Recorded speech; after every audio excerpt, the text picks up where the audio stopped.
할렐루야. 주일 저녁 예배 오신 여러분 환영합니다. 축복합니다. 이 시간 찬양하심으로 주일 저녁 예배 시작하겠습니다. 우리 박수 치시면서 주님을 찬양하실까요?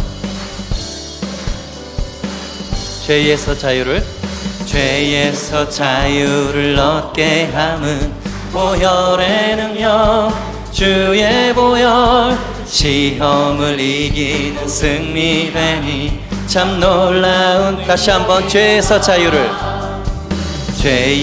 자유를 얻게 함은 보혈의 능력, 주의 보혈, 시험을 이기는 승리되니 참 놀라운 능력이로. 주의 보혈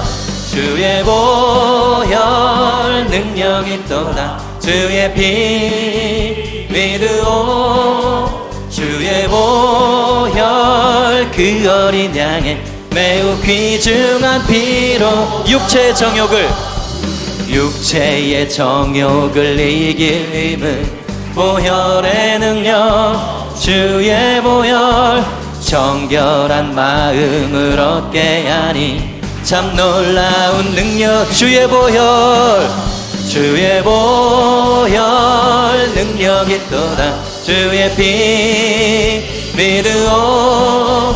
주의 보혈 그 어린 양의 매우 귀중한 피, 눈보다 더 희게 맑히는 것, 보혈의 능력, 주의 보혈 밝히시니 참 놀라운 능력이로다. 주의 보혈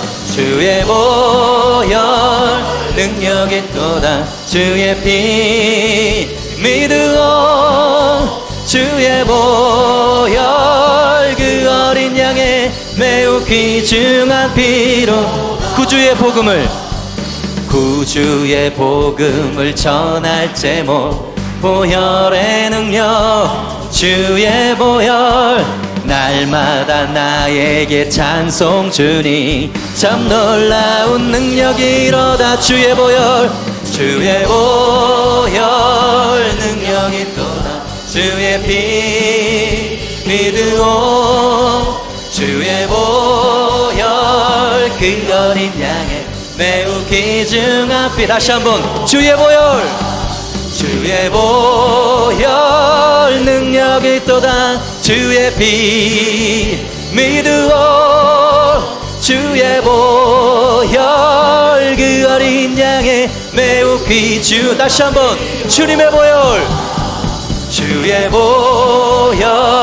능력이 있도다. 주의 피 믿으오. 주의 보혈 그 어린 양의 매우 귀중한 피.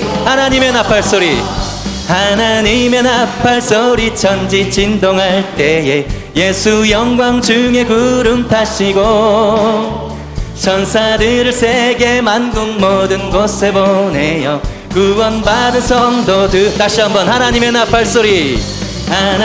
나팔소리 천지 진동할 때에 예수 영광 중에 구름 타시고 천사들을 세계 만국 모든 곳에 보내어 구원받은 성도들을 나팔 불 때 나의 이름, 나팔 불 때 나의 이름, 나팔 불 때 나의 이름, 나팔 불 때 나의 이름, 부를 때에 잔치자. 무덤 속에 잠자는 자 그때 다시 일어나 영화로운 부활 승리 얻으리. 주의 택한 모든 성도 구름 타고 공중에서 얼굴 배. 나팔 불 때 나의 이름, 나팔 불 때 나의 이름, 나팔 불 때 나의 이름, 부를 때에 잔치차. 주님 다시 오실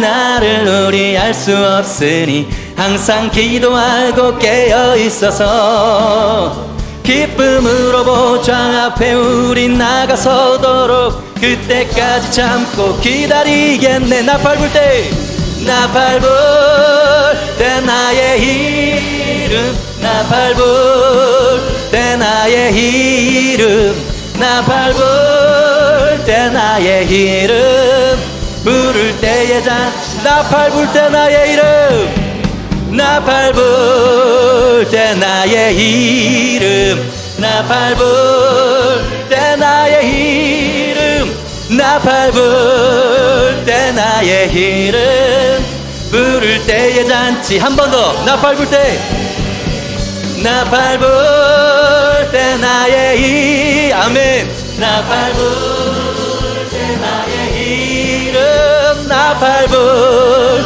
때 나의 이름 부를 때의 잔치 참여하겠네. 할렐루야. 우리 하나님께 영광의 박수 올려드리겠습니다.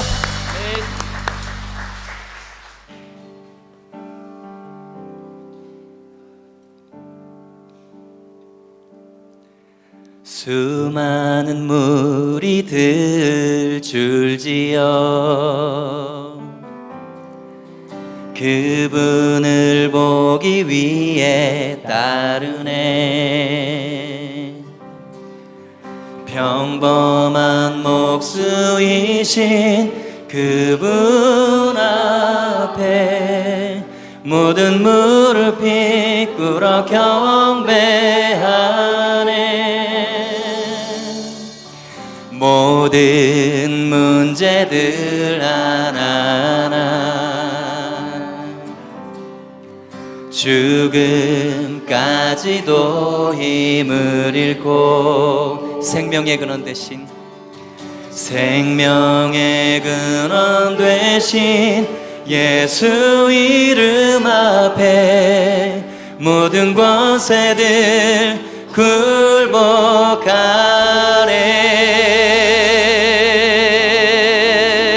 예수 이름 높이세 예수 이름 높이세 능력의 그 이름 예수 이름 높이세 구원의 그 이름 예수 이름을 부르는 자 예수 이름을 믿는 자 예수 이름 앞에 나오는 자 복이 있도다. 아멘.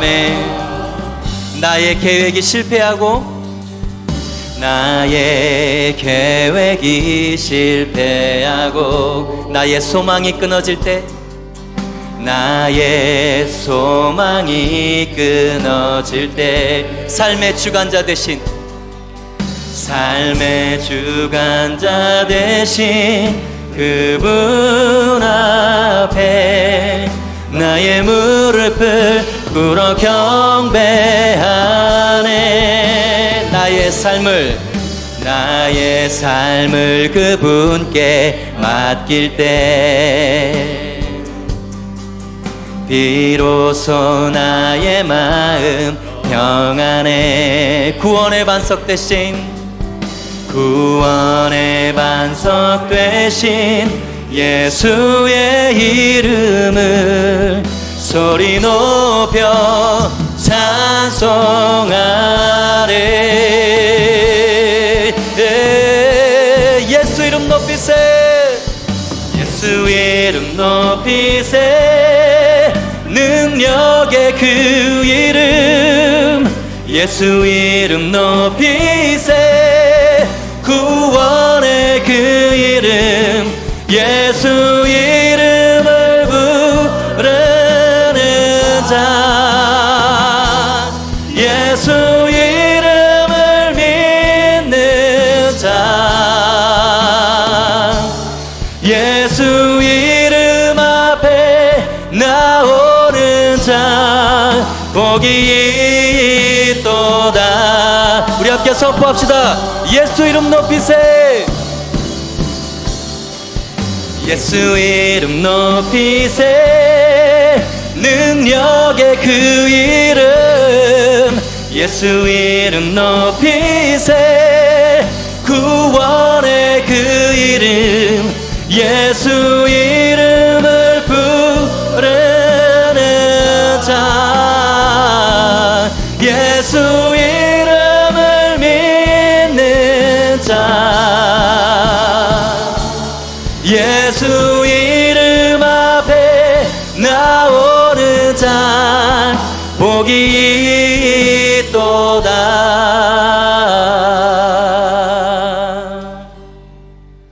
아멘, 아멘. 우리 다 함께 기도합니다. 기도하실 때 정원일 안수 집사님 기도 인도해 주시겠습니다.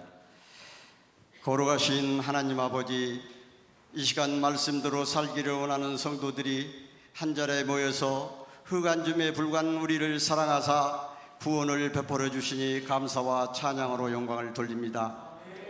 하나님 아버지, 연약한 우리들은 상한 갈대처럼 믿음의 집을 짓지 못하고 세상 것에 보이고 잡힌 것으로 살아가고 있지만 여전히 만족하지 못하고 평안도 없이 불안전한 삶으로 살아가는 것을 고백합니다. 오로지 하나님 품에 안겨워서 살아갈 때 진정한 자유와 평안이 있는 것을 깨닫는 이 시간 되게 하옵소서.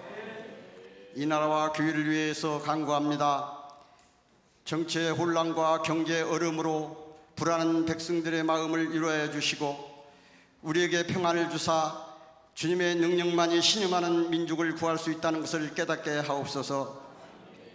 우리 교회가 해야 할 사명이 무엇인지 바로 깨닫게 하여 주시고 진정으로 어둠의 세상을 향해 생명의 빛을 비출 수 있는 살아있는 교회 되게 하여 주시옵소서.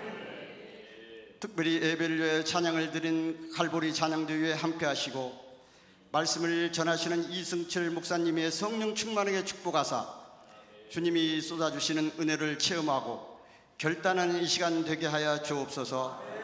거룩하신 예수 그리스도 이름으로 기도드립니다.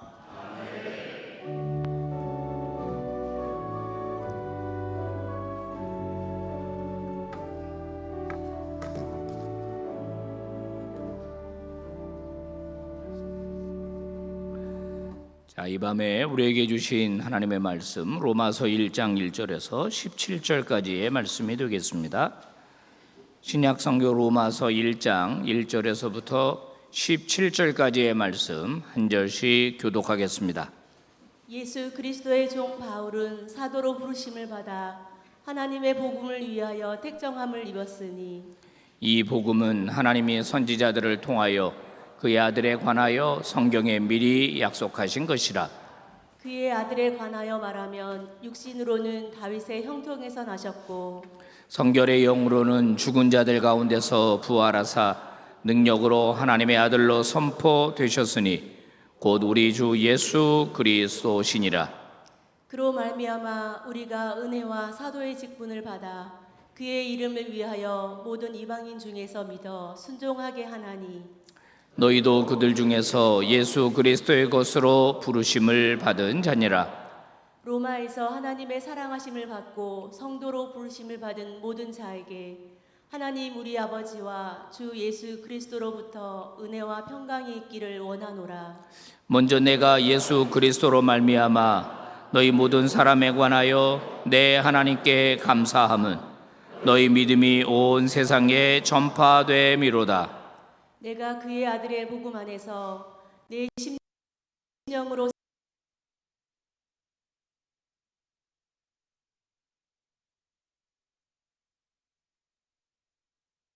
섬기는 하나님이 나의 증인이 되시거니와 항상 내 기도에 쉬지 않고 너희를 말하며 어떻게 하든지 이제 하나님의 뜻 안에서 너희에게로 나아갈 좋은 길 얻기를 구하노라.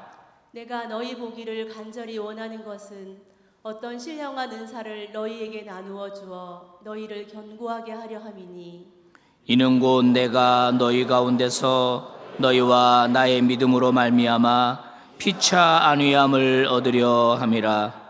형제들아 내가 여러 번 너희에게 가고자 한 것을 너희가 모르기를 원하지 아니하노니 이는 너희 중에서도 다른 이방인 중에서와 같이 열매를 맺게 하려 함이로되 지금까지 길이 막혔도다.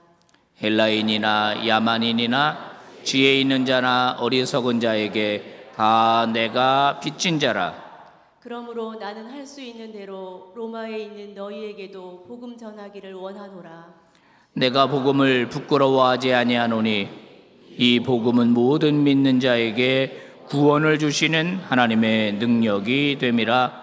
먼저는 유대인에게요 그리고 헬라인에게로다. 다 같이 복음에는 하나님의 의가 나타나서 믿음으로 믿음에 이르게 하나니 기록된 바 오직 의인은 믿음으로 말미암아 살리라 함과 같으니라. 아멘. 갈보리 찬양대 섰습니다. 하나님께 영광을 돌리겠습니다.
아멘. 우리 영광 박수 올립니다.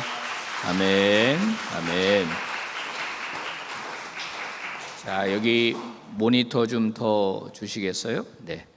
자, 저녁 예배 오신 여러분들 잘 오셨습니다. 오늘 조이어스 찬양팀 너무 은혜로운 찬양해 주셔서 감사하고 갈보리도 감사합니다. 자, 오늘 저녁에는 이승철 목사님 섰습니다. 처음부터 마지막까지 믿음으로라는 제목으로 말씀 증거하실 때 큰 은혜 받으시기를 바랍니다.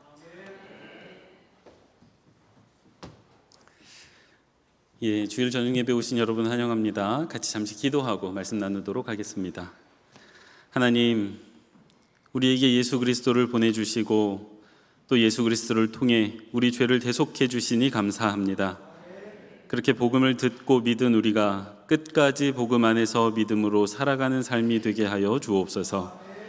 그래서 저희의 처음부터 마지막까지 오직 믿음으로 인생을 살아내는 하나님의 자녀가 태어난 지 벌써 4개월이 됐습니다. 네, 예쁘죠? 이렇게 공개적인 자리에서 사진을 보여드리는 건 처음인 것 같습니다. 지난 4달의 시간은 저희 아이가 많이 자라는 시간이기도 했습니다. 처음 태어날 때 몸무게가 3kg였는데 요즘 한 4kg 나가니까 많이 자란 시간이었습니다. 그런데 아이가 자란 시간이기도 하지만 동시에 저와 아내에게는 이 아이가 어떤 아이인지를 알아가고 또 배워가는 시간이었습니다. 이 아이와 함께 4개월을 살아보니 이 아이가 저를 닮아서 땀이 많은 아이입니다. 좀 미안합니다. 또 대체적으로 예민하지 않고 편안한 아이이지만 자기가 싫은 것은 너무나도 분명하게 표시하는 아이더라고요. 또 일단은 잘 먹고 또 유모차도 잘 타고 자동차도 잘 타는 아이입니다. 그리고 무엇보다도 물을 좋아하는 아이구나라는 것을 조금 알고 있습니다. 그런데요, 이렇게 많은 것들을 배워가고 또 알아왔지만 이런 것들 이외에는 지금 아는 게 없습니다. 제가 참 궁금한 게 있는데요, 이 아이가 어떤 음식을 좋아할지, 이 아이가 어떤 색깔의 옷을 좋아할지, 그리고 이 아이의 성격은 어떨지, 그리고 이 아이가 장차 꿈이 무엇일지 제가 참 궁금합니다. 그리고 이 아이는 말이 많을지 아니면 말이 좀 적을지, 아니면 책을 좋아할지 운동을 좋아할지 참 궁금합니다. 마음 같아서는 다 좋아했으면 좋겠는데 그러지는 않을 것 같습니다. 이처럼 궁금한 건 많은데 아직 제가 이 아이에 대해서 아는 게 없습니다. 그래서 앞으로 이 아이에 대해서 열심히 좀 알아가려는 생각을 가지고 있습니다. 저희가 흔히 쉽게 좀 착각하는 게 한 가지 있습니다. 그게 뭐냐 하면요, 어떤 사람이 내 곁에 있으면 내가 그 사람에 대해서 안다고 생각한다는 것입니다. 왜냐하면 옆에 있으니까요. 내 옆에 있으니까 내가 볼 수도 있고 만질 수도 있고 또 대화할 수도 있고 여러 가지 할 수 있으니까 그 사람에 대해서 안다고 생각을 하는데, 막상 그 실상을 들여다보면, 그래서 내가 이 사람에 대해서 정말 알고 있나 라고 확인을 해보면 그렇지 않은 경우가 종종 있습니다. 대표적으로 가족입니다. 한 7년 전쯤에 40개월 미만의 자녀를 둔 젊은 아빠를 대상으로 몰래카메라의 형식으로 광고를 찍었던 적이 있습니다. 먼저 이 아빠들에게 질문한 것은요, 당신의 자녀가 좋아하는 음식은 무엇입니까? 그리고 그 자녀들에 대해서 여러 가지 질문을 던졌을 때 저 아빠들의 그 얼굴이 제가 지금 웃고 있는 것처럼 빵긋빵긋 웃으면서 내 아이는 뭘 좋아해 이렇게 체크를 했다는 말이 하고 있었습니다. 그런데 이 질문을 살짝 바꿨습니다. 그래서 아이가 좋아하는 것을 묻다가 당신의 아버지가 좋아하는 게 무엇입니까? 라고 똑같이 질문을 던진 거예요. 대상만 자녀에서 아버지로 바꿨습니다. 그랬더니 이 젊은 아빠들의 표정에서 곤혹스러움이 묻어나기 시작합니다. 내가 내 아버지에 대해서 모른다는 사실을 몰랐던 거예요. 내 아버지가 어떤 음식을 좋아하지? 라고 묻고 있는데 이게 뭔지 모르겠는 거죠. 그래서 처음에는 막 웃으면서 설문조사에 응하던 이 아빠들이 끝내는 저렇게 울음을 터뜨리고 아버지를 만나는 장면이 나오는데 참 감격스럽게 이제 광고가 마무리가 됩니다. 왜 이렇게 됐을까요? 저 젊은 아빠들이 자기가 사랑하는 자녀에 대해서는 열심히 공부하고 열심히 알아가는데 자기 아버지는 항상 곁에 있었지만 그 아버지에 대해서 알아가는 시간은 없었던 것입니다.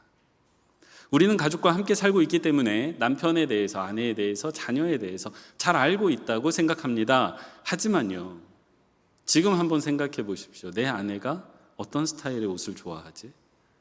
내 아내가 가장 좋아하는 음식은 무엇이? 내 남편이 가장 좋아하고 관심 있는 것은 무엇이지? 또 내 자녀가 요즘 고민하고 있는 것은 무엇이지? 라고 질문을 던져보면 곰곰이 생각하게 됩니다. 잘 알지 못한다는 이야기지요. 실제로 신방을 다니다 보면 성도님들의 이야기를 많이 듣게 되지 않습니까? 아내는 남편에 대해서 이야기하고 남편은 아내에 대해서 이야기를 해요. 그럼 제가 여러 가지를 여쭙습니다. 그러면 이렇게 답을 하세요. 그런 것 같아요. 생각보다 정말 많이 이렇게 대답하십니다. 그런 것 같아요. 요즘 그런 것 같아요. 다 추측입니다. 진지하게 대화를 나눠본 적이 없을 수도 있겠다라는 생각이 들더라고요. 저희는 저희 가까운 사람에 대해서 안다고 생각하지만 모를 때가 많습니다. 그래서 우리는 우리 가까이에 있는 사람일수록 더 많이 알아가려는 노력이 필요합니다. 그런데요, 복음이 그렇습니다. 우리가 예수 그리스도를 알고 있죠. 그리고 또 믿고 있습니다. 그래서 우리는 복음에 대해서 알고 있다고 생각할 수 있습니다. 하지만요, 막상 복음에 대해서 물어보고 또 생각해 보기 시작하면 내가 복음에 대해서 모른다는 것을 깨닫게 됩니다. 아주대학교 김경일 교수님이 이런 이야기를 했습니다. 내가 분명히 아는데 설명할 수 없다면, 내가 분명히 알고 있는데 이거 어떻게 설명해야 되지? 라고 생각이 된다면 그건 모르는 거라고 이야기를 하셨습니다. 그래서 내가 복음을 아는지 모르는지 지금 좀 확인을 해보고 싶으시다면, 내가 과연 모르는 사람을 만났을 때, 길에서 전도 대상자를 만났을 때 복음에 대해서 조금 자세히 설명할 수 있나? 라고 점검해 보면 내가 복음을 얼마나 알고 있는지를 확인해 보실 수가 있습니다. 그래서요, 복음은, 우리가 알고 믿고 있는 이 복음은 복음을 모르는 사람만 들어야 하는 것이 아니라 이미 알고 믿고 있는 우리들도 복음에 대해서 계속해서 듣고 배워가야 하는 것입니다. 그게 바로 로마서입니다. 로마서는 복음의 정수가 담겨 있는 책이라고 말을 하는데요, 이 로마서의 수신자들이 로마에서 그 예수를 모르는 사람들이 아닙니다. 예수를 알지 못하는 그리스도인에게 쓴 편지가 로마서가 아니고요, 로마서는 저와 여러분처럼 이미 복음을 들었고 믿고 있는 신실한 그리스도인에게 쓴 편지입니다. 그 증거가 8절에 나오고 있습니다. 먼저 내가 예수 그리스도로 말미암아 너희 모든 사람에 관하여 내 하나님께 감사함은 너희 믿음이 온 세상에 전파됨이로라. 아멘.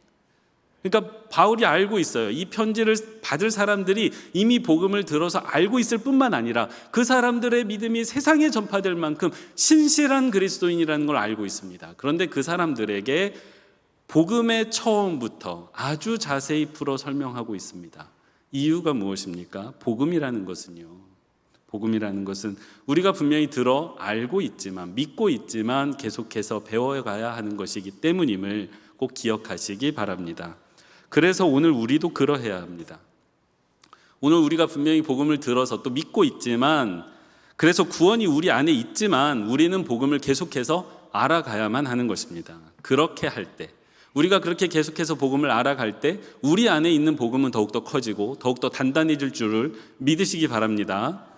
그래서 오늘 우리는 복음에 대해서 살펴보려고 합니다. 오늘 우리가 읽은 로마서 1장 1절에서 17절에는요, 복음에 대한 3가지 설명이 나오고 있습니다.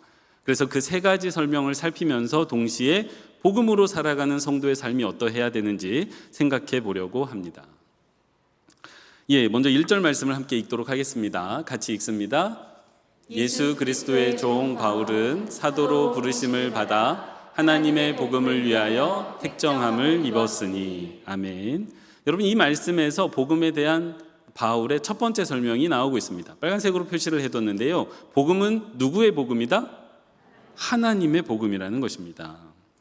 우리가 잘 알듯이 복음은요, 예수 그리스도에 관한 소식입니다. 분명히 복음은 예수 그리스도에 관한 이야기예요. 하지만 이 복음을 정하신 분은요, 하나님이십니다. 실제로 요한복음에서 예수님께서 정말 자주 반복하신 표현이 있어요. 그게 뭐냐 하면, 하나님께서, 내 아버지께서 나를 이 땅에 보내셨다는 거예요. 이게 무엇을 의미하냐면, 하나님께서 예수 그리스도를 이 땅에 보내셔서 사람을 구원하기로 정하셨다는 표현입니다. 예수 그리스도께서 스스로 보시고 결정하셔서 이 땅에 내려오신 게 아니라 하나님께서 예수 그리스도를 보내시기로 결정하시고, 그리고 예수 그리스도를 통해서 사람을 구원하시기로 결정하셨다는 거예요. 그래서 이 복음은 누구의 복음이 되는 것입니까? 하나님의 복음이 되는 것입니다. 근데 이 표현이 왜 중요하냐면요, 이 표현 안에, 이 표현으로 인해서, 하나님의 복음이라는 이 표현으로 인해서 복음이 세상의 이치가 되기 때문입니다. 우리가 살아가는 세상에는요, 그냥 정해져 있는 것들이 있습니다. 예를 들어서 물은 위에서 아래로 흐르는 건 그냥 정해져 있는 것입니다. 그리고 사진에 보듯이 바다가 어느 경계 이상으로 땅 위로 넘어오지 못하도록 되어 있는 것도 그냥 정해져 있는 것입니다. 그리고 우리가 지금 여름을 보내고 있는데, 봄이 가면 여름이 오고, 여름이 가면 가을이 오고, 가을이 가면 겨울이 오는 것도요, 그냥 정해져 있는 것입니다. 그렇죠. 우리는 세상에 이렇게 정해져 있는 것들을 가리켜서 이치라고 부릅니다. 세상의 이치라고 부르죠. 그런데 이 이치에 아주 중요한 특징 하나가 있습니다. 그게 뭐냐 하면 사람이 정할 수 없다는 거예요. 그리고 사람이 기술이 아무리 발달하고 사람의 지식이 아무리 발전을 해도 이 이치를 바꿀 수는 없습니다. 왜입니까? 이 이치는요, 이 세상의 이치는 하나님이 정해두신 것이기 때문입니다. 욥기 38장과 39장에는요, 하나님께서 이 이치를 정하시는 장면들이 계속해서 나오고 있습니다. 쭉 열거되고 있는데 그 중에 하나만 소개하겠습니다. 38장 8절에서 10절인데, 바다가 그 모태에서 터져 나올 때에 문으로 그것을 가둔 자가 누구냐? 그때 내가 구름으로 그 옷을 만들고 흑암으로 그 강보를 만들고 한계를 정하여 문빗장을 지르고 이르기를 내가 여기까지 오고 더 넘어가지 못하리니 내 높은 파도가 여기서 그칠지니라 하였노라. 아멘. 하나님께서 바다의 경계를 정하시는 장면이에요. 근데 여기서 우리가 주목해서 봐야 되는 건 하나님이 바다에게 여기까지만 와라 라고 말씀하셨더니 그대로 되었을 뿐만 아니라 그것이 우리가 현실에서 살아가고 있는 지금 세상의 이치가 되어 있다는 사실입니다. 사랑하는 성도 여러분, 세상의 이치가 무엇이라고 생각하십니까? 저는 세상의 이치가 하나님께서 말씀하시고 정해두신 것들이라고 생각합니다. 여러분도 그렇게 믿으시지요? 그리고 우리는 이 이치를 벗어나서 살 수 없습니다. 다시요, 하나님께서 말씀하시고 정하시면 그것은 사람이 따를 수밖에 없는 이치가 되는데 하나님께서 오늘 복음을 그렇게 정해 두셨습니다. 그래서 우리가 듣고 믿고 있는 이 복음은요, 하나님께서 정하신 세상의 이치입니다. 그리고 원칙적으로 세상의 모든 사람은 이 복음을 따라 살아야만 하는 것입니다. 구원의 길이 왜 예수 그리스도밖에 없습니까? 세상에서는 이것이 틀렸다라고 말하는 사람이 있는데 구원의 길은 오직 예수 그리스도 한 분뿐인 이유는 하나님께서 그렇게 정하셨기 때문입니다. 사도행전 4장 12절입니다. 다른 이로서는 구원을 받을 수 없나니 천하 사람 중에 구원을 받을 만한 다른 이름을 우리에게 주신 일이 없음이라. 아멘. 하나님이 정한 구원의 이치는 오직 하나, 예수 그리스도의 복음뿐임을 다시 한번 우리의 마음과 영혼 그리고 우리의 삶 가운데 새기시는 저와 여러분 되시기 바랍니다. 그래서 그것이 새겨져 있는 우리는 복음을 따르는 삶을 살아갈 수밖에 없는 것입니다. 사랑하는 성도 여러분, 세상의 이치를 거스릴 수 있는 사람은 없습니다. 물론 잠깐이나마 그 이치를 거스를 수는 있습니다. 하지만 결국에는 그 누구라도 이치를 따를 수밖에 없습니다. 부디 바라기는 우리가 믿고 있는 이 복음이 세상의 이치임을, 하나님께서 정하신 그 구원의 이치임을 분명히 기억하셔서 하루하루 살아가시는 동안에 이 복음의 이치를 따라 살아가시는 모든 빛과 소금 교회 교우들 되시기 바랍니다. 그리고 간절히 바라기는요, 저희가 사랑하고 아끼는 우리의 가족들, 아직 이 이치를 따르지 않는 분들이 하루라도 속히 이 이치 안으로 들어와서 하나님께서 정하신 이 구원의 이치를 따라 살아가시는 그 축복이 저와 여러분에게 가득하시기를 바랍니다. 복음에 대한 오늘 본문의 첫 번째 설명이 무엇입니까? 복음은 하나님께서 정하신 것이다. 그래서 하나님의 복음이다. 그리고 이것은 세상의 이치라는 것입니다. 이제 두 번째를 살펴보겠습니다. 3절과 4절 말씀입니다. 함께 합독하도록 하겠습니다.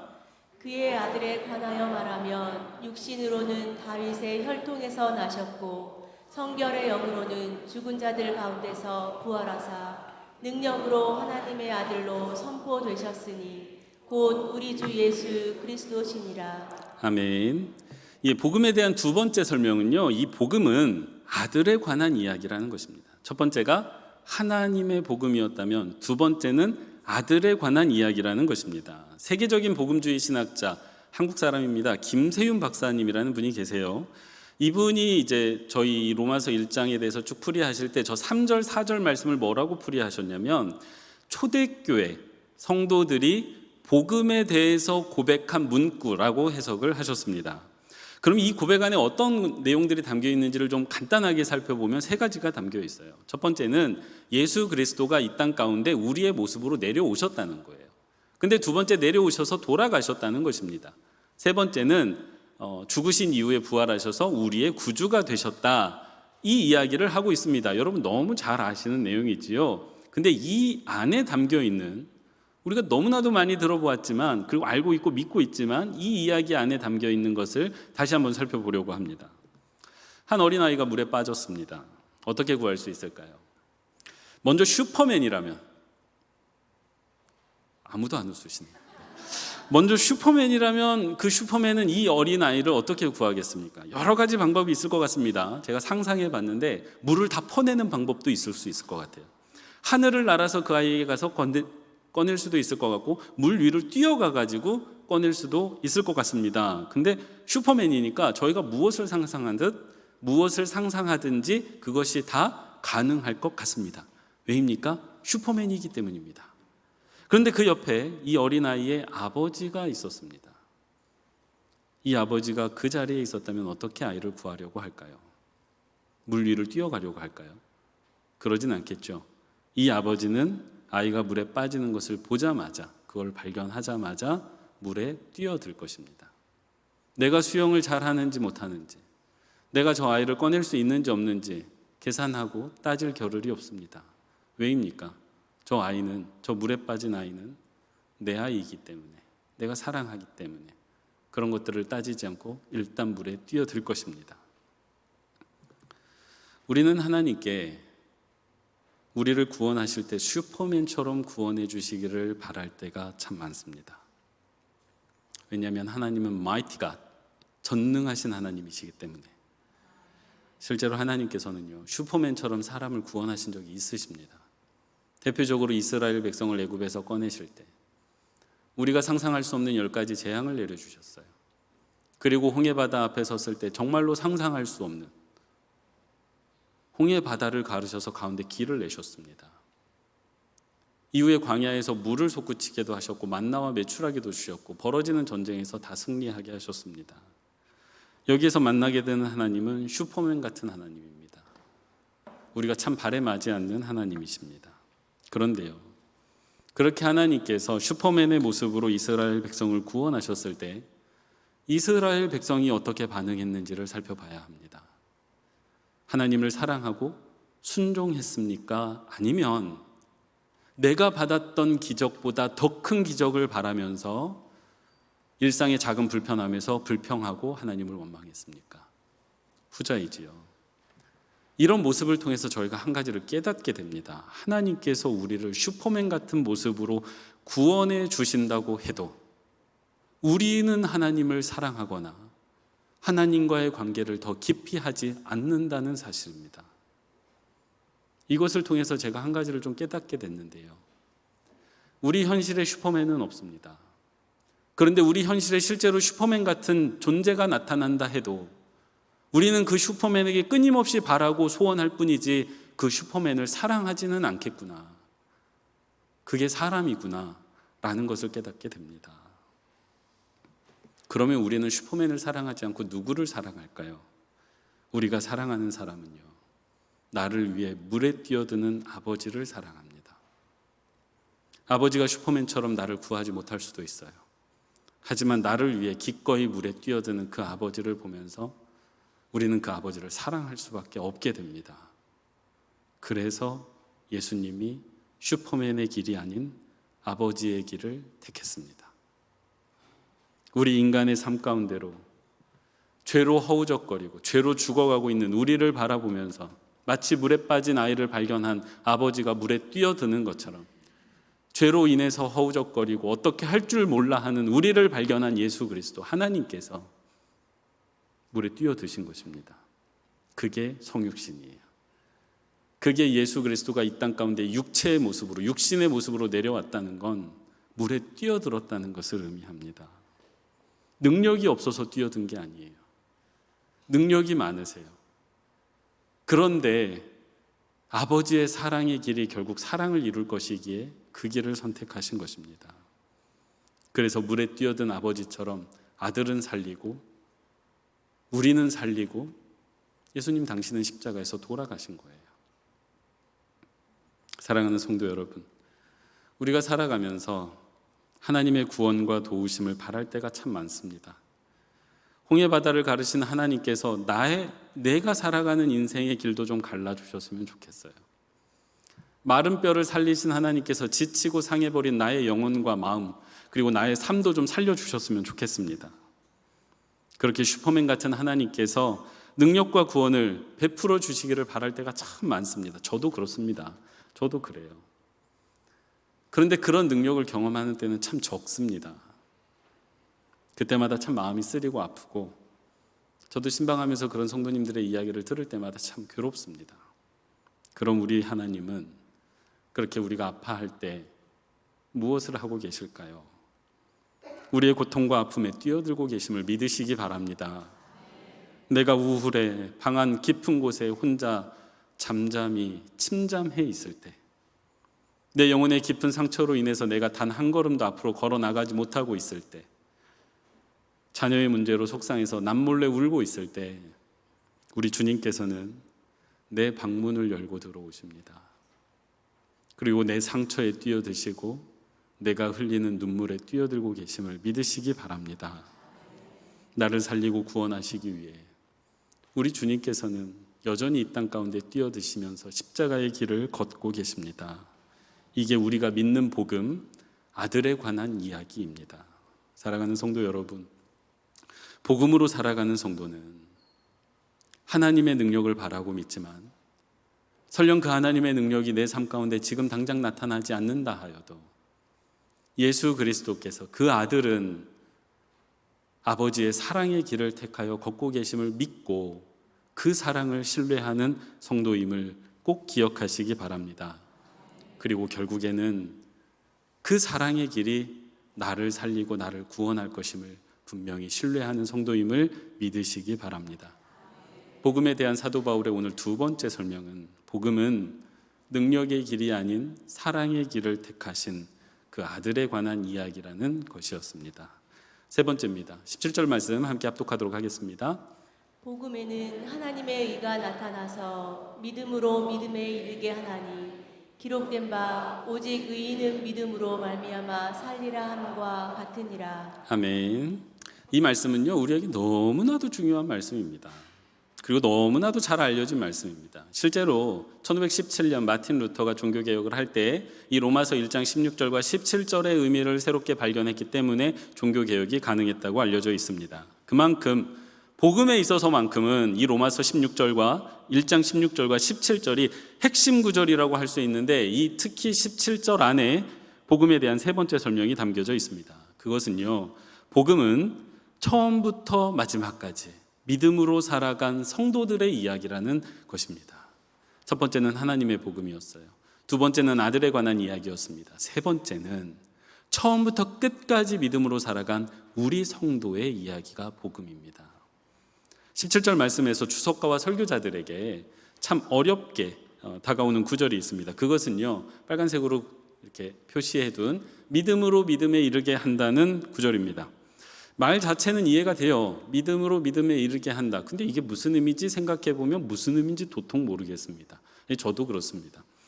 실제로 제가 신학교 다닐 때 교수님께서 이 구절을 풀이를 하시면서 앞에 있는 믿음과 뒤에 있는 믿음이 헬라어적으로, 헬라 철학적으로 뭐가 어떻게 다른지를 쭉 설명하셨는데 이해를 못하겠더라고요. 제가 조금 부족해서. 그래서 영어 성경을 이번에 말씀을 준비하면서 찾아봤습니다. 저 구절을 영어 성경은 어떻게 번역하고 있지? 하고 찾아봤더니 이렇게 되어 있습니다. From pace to pace. 그래서 헬라어 원어도 좀 찾아봤는데 영어 번역 From pace to pace가 조금 맞는, 이렇게 잘 맞는 표현입니다. 영어에서 from 어떤 걸로부터 to 어떤 것이라는 이 표현을 쓸 때에는요, 주로 출발점과 도착점이 있을 때 저 영어 표현을 사용합니다. 그래서 예를 들어서 제가 서울에서 부산으로 갑니다. 서울에서 출발해서 부산으로 갑니다. 라고 하면 from 서울 to 부산이라고 표현을 합니다. 그러니까 믿음으로 믿음에 이르게 한다는 말은요, 믿음에서 출발해서 믿음에 도착하게 한다는 말입니다. 이게 무슨 의미일까요? 이게 같은 자리에서 출발해서 같은 곳으로 오는 것 같은 느낌이 드는데, 이 의미를 정확하게 알려면 성경에 나오는 하나님의 사람들을 보아야 합니다. 우리가 잘 아는 아브라함이 있습니다. 이 아브라함을 좀 자세하게 살펴볼 건데 창세기 12장을 보면 아브라함의 나이가 75세가 되었을 때 하나님께서 아브라함에게 나타나셔서 말씀하십니다. 내가 내게 지시하는 땅으로 가라. 아브라함이 그 하나님의 말씀과 명령을 믿었습니다. 그래서 믿음으로 출발을 합니다. 믿음에서 출발점이 생긴 거예요. 그렇게 해서 그 믿음으로 걸어가는 아브라함의 삶에 숱한 어려움이 다가옵니다. 기근이 들어서 애굽으로 내려가기도 하고요. 아내를 뺏길 위기도 겪기도 하고요. 자신의 조카 롯을 구하기 위해서 전쟁을 벌이기도 합니다.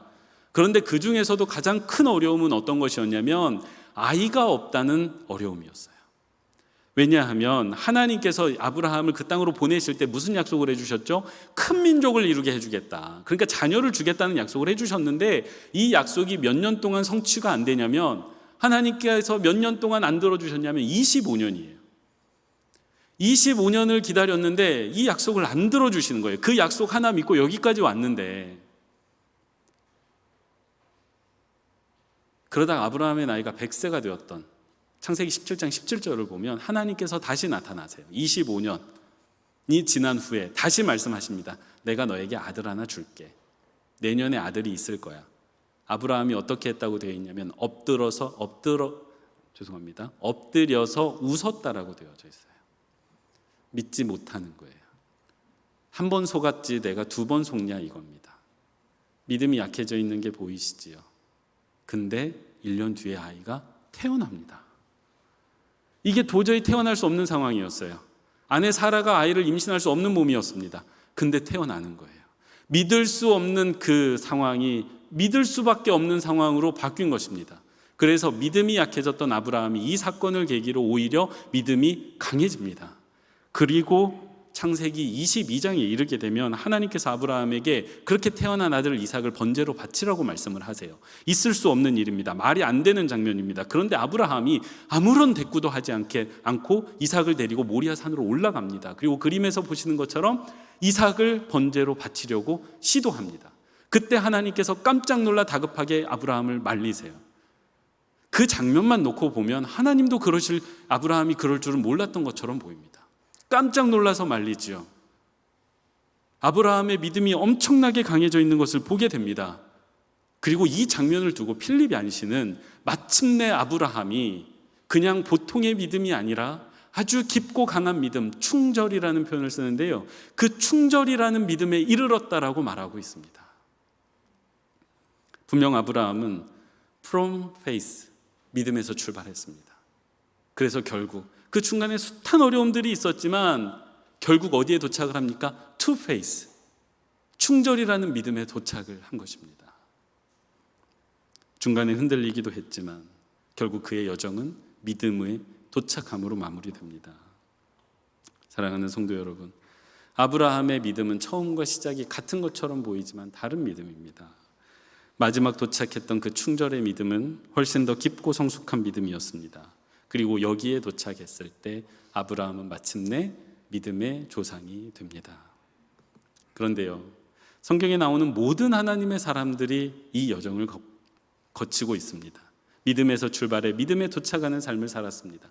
우리가 잘 아는 노아를 보십시오. 하나님의 말씀 하나 믿고 방주 건설을 시작했습니다. 몇 년이 걸렸을지 몰라요. 그의 나이 600세가 되어서야 홍수가 시작됐다고 되어져 있는데 몇 년에 100년이 걸렸을지 150년이 걸렸을지 알 수 없습니다. 근데 그 시간의 기간을 믿음으로 견딘 거예요. 얼마나 사람들이 많이 조롱하고 놀렸겠습니까? 그거를 다 견뎌냈잖아요. 그리고 마침내 홍수의 시험의 모습이지만 노아의 입장에서 보면 결국 믿음의 충절에 도달한 것입니다. 믿음에서 출발해서 믿음에 도착한 것입니다. 우리가 잘 아는 요셉도 그러했고요. 우리가 잘 아는 다윗도 그러했고 우리가 사모해 마지 않는 예수님도 결국 믿음의 충절인 십자가에 도달하지 않습니까? 그리고 이 로마서를 쓰고 있는 바울도 그러합니다. 디모데후서 4장 7절 8절입니다. 제가 읽어드릴게요. 나는 선한 싸움을 싸우고 나의 달려갈 길을 마치고 믿음을 지켰으니 바울의 여정이 얼마나 힘에 겪고 얼마나 고생스러운 일들이 많았습니까? 생명의 위협의 일들이 얼마나 많았습니까? 그런데 그 믿음을 지킨 거예요. 믿음에서 출발한 여정을 계속해서 지켜갔습니다. 그리고 이제 후로는 나를 위하여 의의 면류관이 예비되었으므로 주 곧 의로우신 재판장이 그날에 내게 주실 것이며 이 구절은 사도 바울이 죽음을 목전에 두고 쓴 글입니다. 믿음에서 시작해서 믿음을 지킨 나의 믿음의 여정이 이제 의의 면류관, 믿음의 도착점입니다. 신앙 여정의 목적지예요. 그 목적지에 도착했음을 기대하고 있는 사도 바울의 글입니다. 믿음에서 시작한 바울도, 다메섹 도삭이라는 그곳, 그 믿음에서 시작한 바울도 의의 면류관이라는 믿음의 도착점에 도착하고 있음을 보게 됩니다. 사랑하는 성도 여러분, 성경에 나오는 모든 하나님의 사람들은 공통적으로 믿음에서 출발해 믿음에 도착한 사람들인 것을 기억하시기 바랍니다. 이것을 제가 표현한 말이 오늘 제목이었던 처음부터 마지막까지 믿음으로 살아갔다는 것입니다. 이게 복음으로 살아가는 사람의 삶인 것을 기억하시면 좋겠습니다. 바라기는요, 오늘 우리가 마지막에 읽었던 로마서 1장 17절 믿음으로 믿음에 이르게 한다는 이 말씀이 우리 모든 빛과 소금 교회 성도님들에게도 꼭 이루어졌으면 좋겠습니다. 그래서 아브라함처럼, 그리고 수많은 하나님의 사람들처럼 믿음에서 출발한 우리의 여정이 그들이 그러했던 것처럼 충절이라는 그 깊고도 강한 믿음에 도착하는 우리 모두가 되기를 소원합니다. 중간에 어려움이 많을 거예요. 중간에 어려움이 많을 거예요. 성경에 나오는 모든 사람들이 그러했던 것처럼 우리도 어려움을 겪습니다.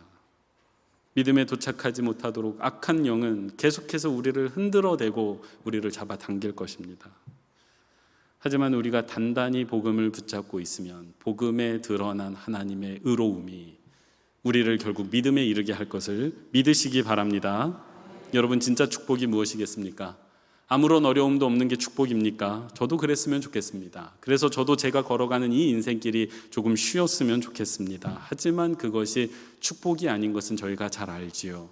그러면 진정한 축복은 무엇입니까? 진짜 축복은 어려움이 없는 게 아니라 어려움을 잘 이겨내면서 결국 성장해서 우리가 아직은 알지도 못하는 그 깊고도 강한 믿음의 충절이라는 그 믿음에 도달하는 것이 진짜 축복 아니겠습니까? 지금 우리가 그 여정 가운데 있습니다. 그래서 어렵습니다. 포기하지 마시고, 넘어지지 마시고, 좌절하지 마시고, 낙심하지 마시고, 실망하지 마시고 끝까지 함께 걸어가시는 우리 공동체 되기를 소원합니다. 사도 바울이 설명하는 복음에 대한 세 번째 설명, 복음은요, 처음부터 마지막까지 믿음으로 살아내는 성도의 이야기라는 것이었습니다. 부디 우리 모두가 마지막까지 믿음의 경주를 잘 마치시기를 소원합니다. 이제 마치겠습니다. 오늘 복음에 대한 세 가지 설명을 살폈습니다. 첫째, 복음은 하나님의 복음이라는 것입니다. 이것은 하나님이 정하신 것이고 하나님의 이치라는 이야기입니다. 그래서 우리는 이 복음을 따라 살아가야만 합니다. 그것이 세상의 이치이기 때문입니다. 둘째, 복음은 아들에 관한 이야기라는 것입니다. 그런데 그 아들은 능력의 길이 아닌 사랑의 길을 선택했음을 꼭 기억했으면 좋겠고요. 세 번째는 복음은 처음부터 마지막까지 믿음으로 살아낸 성도들의 이야기임을 분명히 기억하셔서 그 복음의 역사가 오늘 우리의 삶 가운데 계속되어지고 있음을 꼭 기억하시고 승리하시는 모든 성도님들 되시기 바라겠습니다. 기도하겠습니다. 사랑의 하나님, 감사합니다. 우리에게 복음을 주시고 복음의 더 깊은 의미를 상고하게 하시니 감사합니다. 오늘 우리가 살핀 복음의 세 가지 의미를 늘 마음에 깊이 새기고 오직 복음으로 그리고 믿음으로 살아가는 우리 모두가 되게 하여 주옵소서. 사랑 많으신 예수님의 이름으로 기도합니다. 아멘. 네, 귀한 말씀 선포해 주셔서 감사를 드립니다. 교회 소식을 말씀드립니다. 여러분, 지금 창밖을 한번 보시면 이제 좀 어두워지고 있습니다. 무슨 말이냐면 다음 주 이제 창립 기념 음악회를 해야 되는데 7시가 너무 환하더라고요. 그래서 지금 한 7시 반쯤에 시작하면 어떨까 생각합니다. 그래서 7시에 오셔서 미리 좀 돗자리 피시고 또 같이 오신 손님들과 차도 한잔 하시고 그러면서 한 7시 반쯤에 시작하면 어떨까. 그렇다고 7시 반에 오시면 자리가 없어요. 그러니까 7시부터 오셔서 좀 준비하시면 좋을 것 같습니다. 우리 선교학교를 이제 시작을 합니다.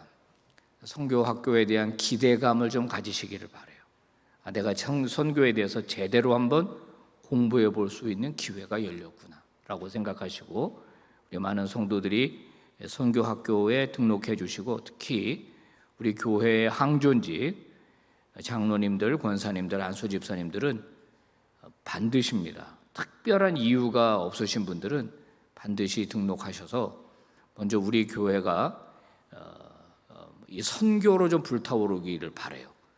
하나님의 교회를 세우신 것은 선교적 목적 때문에 세운 겁니다. 그죠? 선교적 목적 때문에 교회를 세우신 거예요. 이번 선교학교 좀 열정적으로 시작하고 또 마무리할 수 있고, 또 여러분들의 선교지 방문까지 좀 이어질 수 있었으면 좋겠어요. 더 늦기 전에 그렇게 꼭 해주시기를 바랍니다. 자, 우리 찬송 부릅니다. 545장 함께 부를 때 마지막 절에 일어나서 부르도록 하겠습니다.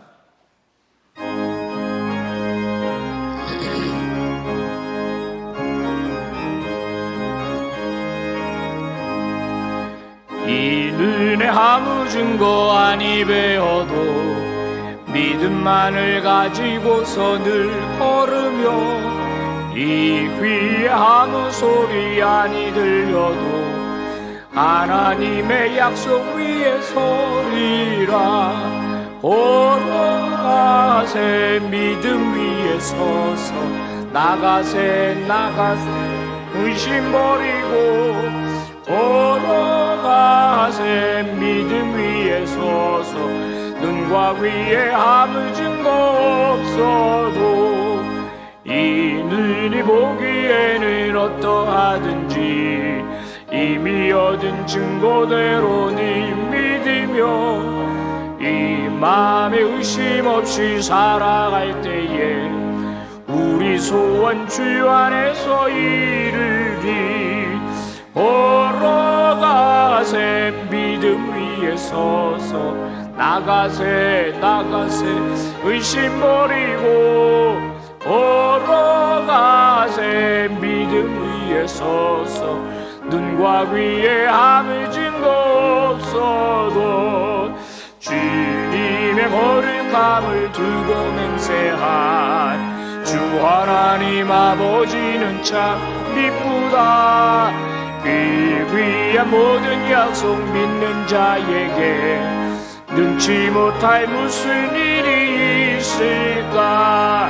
걸어가세 믿음 위에 서서, 나가세 의심 버리고, 걸어가세 믿음 위에 서서, 눈과 귀에 아무 증거 없어도. 기도합니다. 거룩하신 아버지, 고맙습니다. 예배자로 불러주셔서 이 밤에도 하나님께 영광 돌리게 하시고 귀한 말씀으로 도전받게 하시니 감사를 드립니다. 아버지, 이 시간에도 예물 드린 손길들이 있어 손 얹고 축복하며 기도합니다. 아버지여, 예물 드린 손길들 한 사람 한 사람 저들의 형편과 처지를 돌보아 주시고, 저들의 필요에 합당한 대로 하나님 응답하시고 복 내려 주시기를 원합니다. 주 안에서 형통케 하옵소서. 더 잘되게 하여 주실 때 하나님의 영광을 위한 인생으로 더욱 변화될 수 있도록 역사해 주시옵소서. 예수님 이름으로 간절히 기도드리며, 지금은 우리 구주 예수 그리스도의 은혜와 하나님 아버지의 지극하신 사랑하심과 성령님의 위로 충만 역사 교통하심이 아버지께 영광 돌리고 삶의 현장을 향해 나가게 되는 모든 빛과 소금의 권속들 위에 이제로부터 영원까지 함께 하시기를 간절히 축원하옵나이다. 아멘.